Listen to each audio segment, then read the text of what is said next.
Oui, salut. Alors, on va parler évacuation avec enfants aujourd'hui. Alors, les enfants, évacuer avec des enfants, c'est pas évident du tout. Alors, des enfants, déjà évacuer avec des enfants est une responsabilité primaire d'un parent. Bien sûr, le risque n'est pas le même selon l'âge de vos enfants. Forcément, alors de 0 à 4 à 5 ans, tout est très compliqué. Là, c'est grosse galère, hein, parce que entre les couches, les biberons, les pleurs, la peur, la vitesse de déplacement, forcément, c'est pas la même. Bref, une logistique lourde à gérer. Euh, Conseiller d'évacuer avec des gosses, oui, non, aussi jeunes, c'est conflictuel parce que on peut pas les abandonner, on peut pas les laisser sur place, on peut pas évacuer sans. Mais évacuer avec, c'est pensez-le, mais pensez-le bien, quoi. Faut vraiment bien le penser, quoi, bien le penser. Juste avant de faire la vidéo, moi je commençais à m'imaginer comment je ferais. Bah déjà, il me faudrait un véhicule bloqué pour cette évacuation. Pourquoi bloqué pour ça? Pourquoi? Parce que c'est tout simple. Déjà, il va falloir insonoriser, hein, parce que tout dépend forcément le scénario. Mais si tu prends le scénario guerre civile, il faut être discret. Il faut être discret et un enfant qui pleure, c'est forcément pas discret, quoi. Ça s'entend à des kilomètres. Donc il faudrait essayer de, comment dire, d'isoler phonétiquement le, il faut arriver à isoler la voiture, hein, quoi. Il faut que les sons qui soient produits à l'intérieur de la voiture restent à l'intérieur, faut pas qu'ils sortent. Voilà, j'ai pensé pour mousse polyuréthane à l'intérieur des portières, ce genre de choses, un survitrage au niveau, bon, c'est condamner les fenêtres, hein. Mettre un survitrage au niveau des fenêtres, c'est pas très compliqué à faire, c'est faisable. Avec un bon petit espace d'air, ça coupe bien le son. Ça devrait pouvoir le faire, c'est pas du 100% non plus, hein. Mais bon, c'est une solution. C'est une idée qui m'est venue comme ça, 5 minutes avant de venir faire la vidéo. Enfin bref. Ensuite, tu as des enfants qui sont un peu plus grands déjà, 6, 10 ans, tu vois, de 6 à 10, les enfants sont déjà plus autonomes.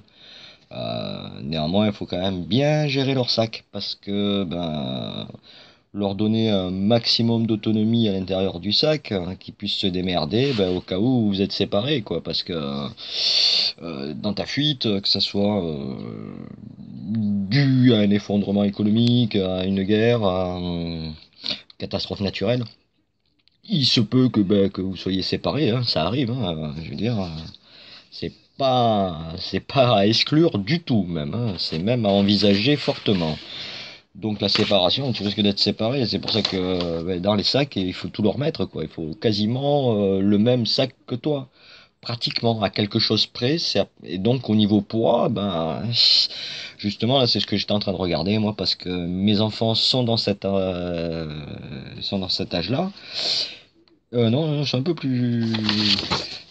Non, je suis un peu plus grand, les miens. Oui, non, non, c'est ça. Ma fille 8, mon fils 11.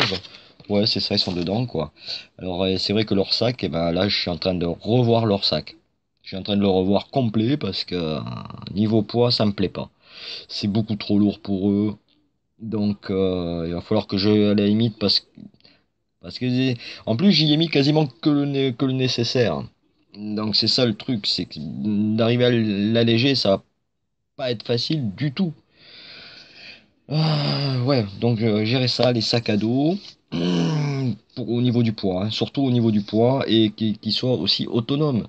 C'est ça, c'est arriver à baisser le poids, mais tout en restant autonome. C'est-à-dire que si on est séparés, il faut que eux, ils ont leur bouffe dans leur sac, il faut qu'ils aient leur truc, tout leur, qu'ils n'auront pas besoin de toi. Voilà, il faut qu'ils aient pas besoin de toi. Bon, pour ce fait, pour se faire aussi, il y a un truc tout bête, hein, c'est le couteau. Le couteau, faut leur mettre un couteau à la ceinture, mais je te parle pas du couteau canif, hein. Non, pas le petit canif, pas l'opinel, hein. Non, le couteau de chasse. Un couteau de chasse, mais il faut bien aussi, il faut les former au couteau, hein, à tenir un couteau, se servir d'un couteau, la position des mains et des doigts sur un manche, sur une lame, comment travailler en tenant avec la main, en tenant la lame, en tenant enfin. On sait tous, nous, survivalistes, grosso modo, on sait tous se servir d'un couteau, au minimum. Donc oui, faut bien leur apprendre à se servir d'un couteau, bien leur faire comprendre aussi que c'est une arme.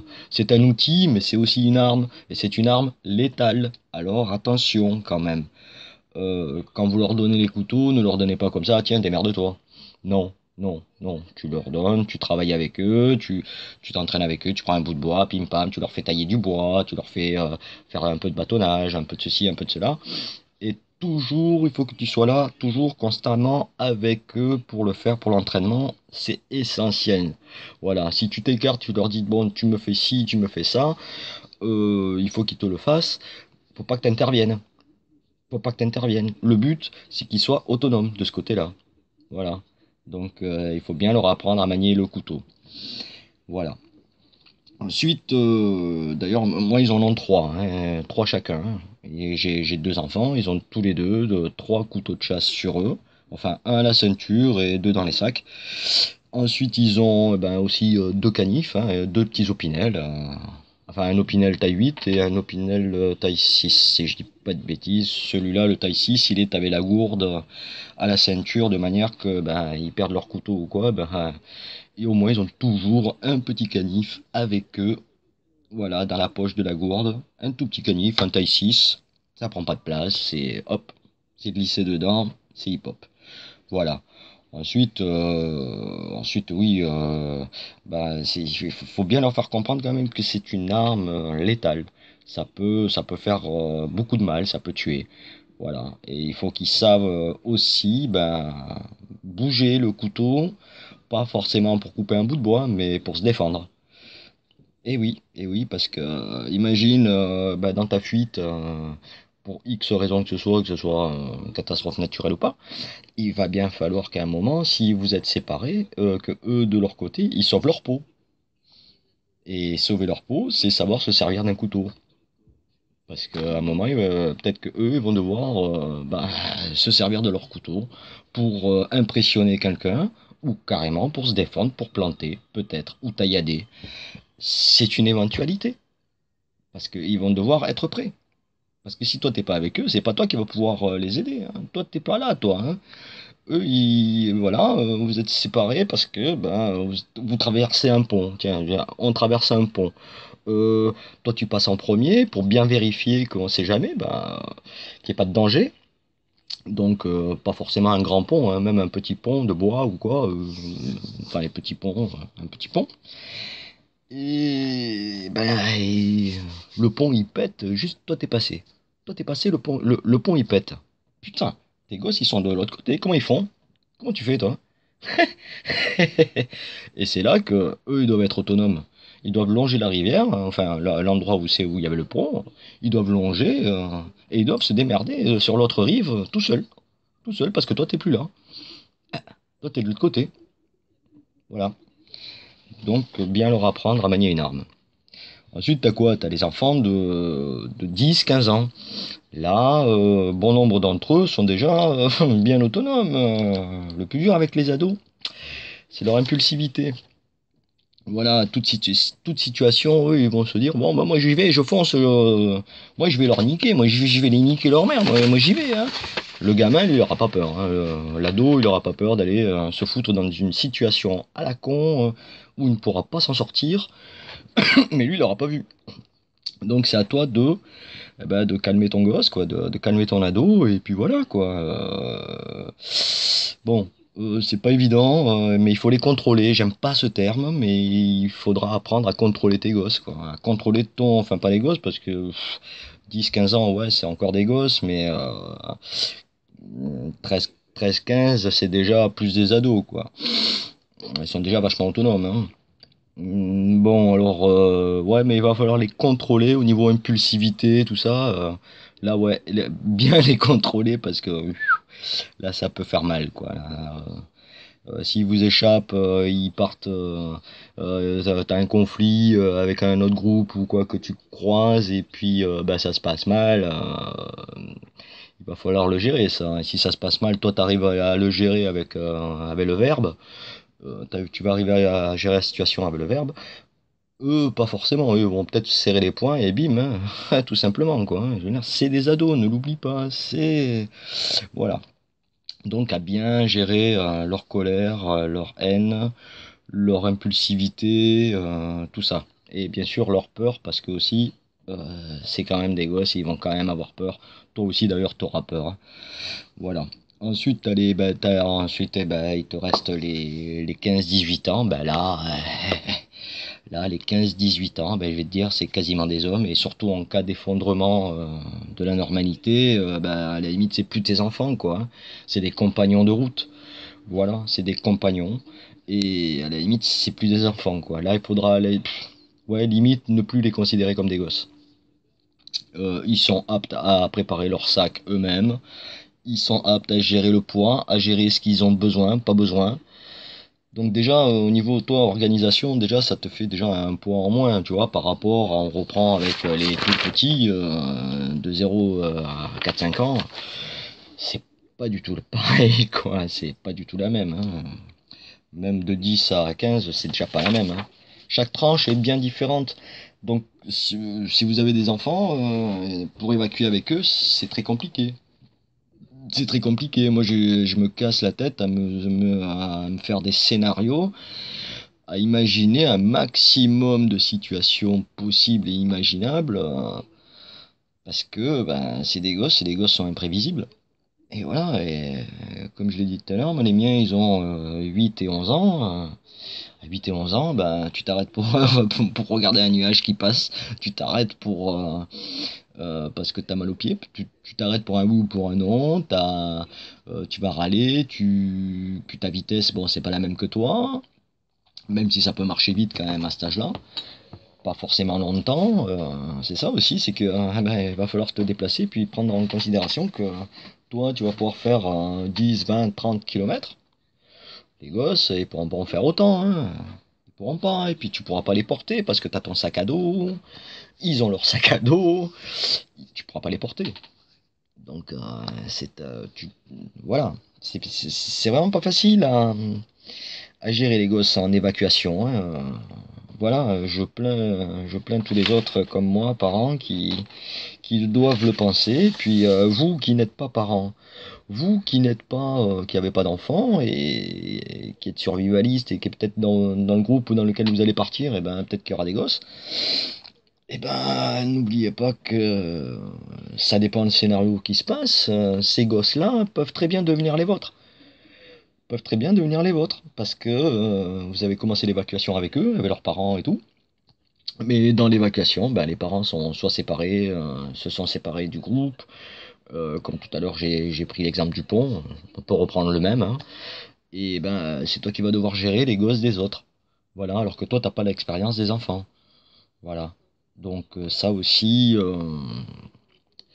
c'est pas évident. Donc si toi, en tant que parent, tu sais que tu vas évacuer avec un groupe dont il y a des adultes qui ne sont pas parents, il va falloir que tu les formes un peu vite fait, quoi, hein, et voir, ça serait pas bête, parce que bon, j'imagine bien que les groupes prédéfinis, le jour où ça pète, 11 bigophones et ou même pas, on se rejoint à tel point, et on se casse, quoi, tous ensemble.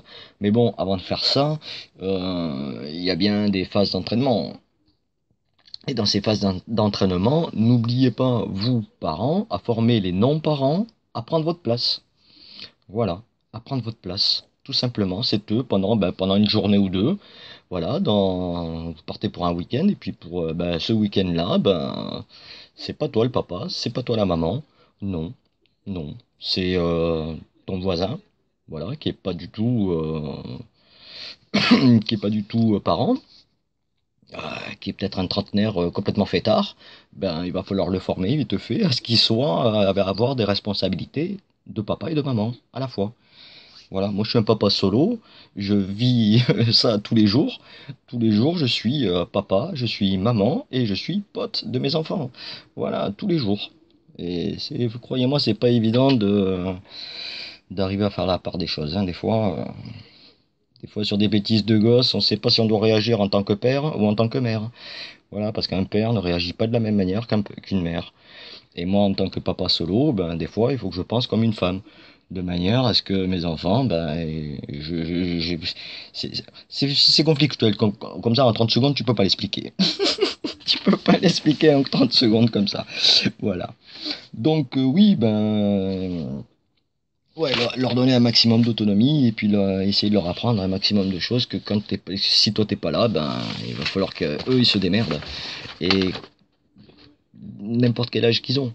Voilà, moi je vois les miens ils ont 8 et 11 ans, 8 et 11 ans, je sais que ils vont savoir se faire vite faire un petit abri.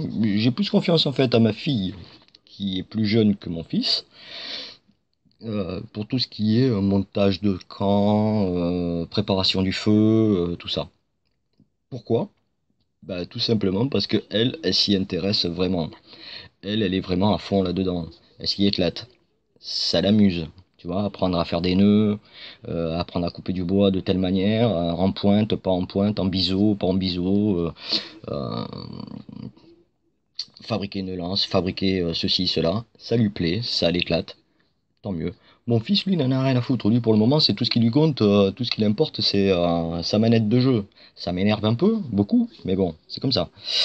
Donc, mais je le force à faire pareil que sa sœur. Et puis sa sœur, des fois, elle y va, elle lui dit, oh, papa, regarde, la dernière fois, il nous a fait le test, comme ça, il est venu et il nous a fait couper il nous a mis faire du bois gras et démerde-toi, on a faim, on a froid.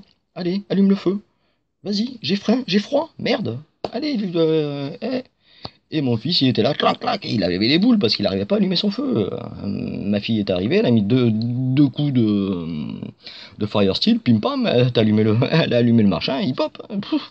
Donc, j'ai pas de souci avec elle de ce côté-là. Aucun souci. Par contre, mon fils, lui, il n'a pas la technique, il a pas chopé la technique comme il faut. Voilà. Donc, c'est à vous, en tant que parent, eh ben, leur apprendre ce genre de choses, à gérer un feu. Voilà, à ne pas allumer un feu si t'as pas déjà prévu comment tu vas l'éteindre.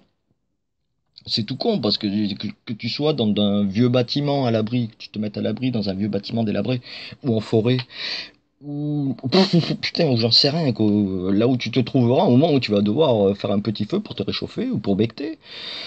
Ben, il faut penser à ça aussi. C'est pas tout de faire un feu, c'est le tout, c'est de faire un feu, c'est de le contrôler et de l'éteindre. Voilà. Et ensuite d'effacer les traces de manière à ce qu'on ne te repère pas. Voilà. Savoir faire un feu sans fumer. Voilà. De manière à ce que tu puisses faire ta popote et tout sans te faire repérer à des kilomètres. C'est tout bête, mais c'est énormément important en cas d'évacuation. Parce que si tu fais une évacuation, mais tu as besoin de te faire repérer, là tu vas faire un feu tipi. Voilà, tu as besoin de te faire d'être discret, ben, tu vas faire un feu carré. Et voilà, c'est tout. Tu vas faire un feu carré inversé, et puis là, au moins, tu quasiment pas de fumée, autant de chaleur, la luminosité, bon, ça va. Et ben, voilà, tu fais ta popote et tout. Et sans dire à tout le monde, il suffit de regarder le ciel, tiens, je suis là, coucou, tu vois la fumée, je suis là. Non, non, non, non. Faut éviter ce genre de choses. Donc, leur apprendre à faire des petits feux comme ça. Savoir faire des feux différents. Aussi, c'est très important. Leur apprendre à faire un feu, contrôler un feu et éteindre un feu. Voilà. Énorme. Ça, c'est l'une des bases. Ça et le maniement du couteau, c'est énormément c'est c'est énormément important, quoi. Je veux dire, je pense, le b.a.-ba de la survie. C'est ouais, le b.a.-ba. Si tu t'apprends pas ça à tes gosses, t'apprends rien. Voilà. Bon, mais je crois qu'on a fait le tour. Hein, ouais, je pense qu'on en a fait le tour. Après, qu'est-ce qu'on pourrait dire sur les enfants? Ouais, il y a tellement de trucs à dire. Courage, courage, amis parents, parce que courage. Si jamais ça arrive, courage, courage. Voilà, voilà. Et puis toujours, hein, que tout ça nous serve à rien, toute cette prépa. Que ça nous serve strictement à rien, parce que voilà, on se prépare en espérant que ça n'arrive pas. Voilà, moi c'est ce que j'espère, hein, c'est être prêt, mais prêt pour le cas où, mais que le cas où n'arrive jamais, c'est idéal. Bon, sur ce, ben, je vais vous dire au revoir. Je vais aller finir mon café qui doit être froid maintenant. C'est pas trop grave, il y a le micro-ondes, on est encore dans le monde moderne, ouais! café, je vais pouvoir faire réchauffer mon café. Bon, allez, à plus.